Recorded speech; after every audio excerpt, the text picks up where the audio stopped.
Yesterday, the news dropped that Rian Johnson's time in the Star Wars universe would not end with The Last Jedi. Instead, Disney CEO Bob Iger announced that Johnson would be working on a brand new trilogy of movies, separate from the main Saga films, that would introduce new characters from a corner of the galaxy that Star Wars lore has never before explored.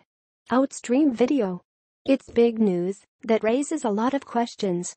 One is if this new trilogy means that the Saga stories, the ones with episode in their title, will be ending after J.J. Abrams Episode IX, or if this separate trilogy will take the place of the standalone movies, Rogue One, Solo, and the possible Obi-Wan Kenobi movie, once they're all finished.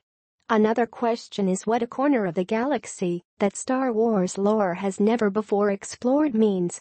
The old Star Wars EU left very little unexplored, so if Iger meant never literally, then that would be something incredibly far in the past, incredibly far in the future, or from our location so far away from anything we'd recognize as Star Wars. If Iger meant unexplored is left alone by the new canon, that opens things up considerably.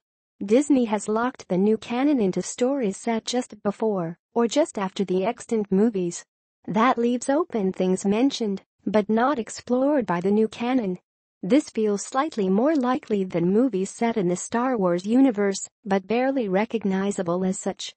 If that is the case, then there are a few options that would make sense, given what we already know, in the form of unexplored stories from the vast history of the old expanded universe, elements of which have already been borrowed for the new canon over the course of Rebels, the comics, and the movies.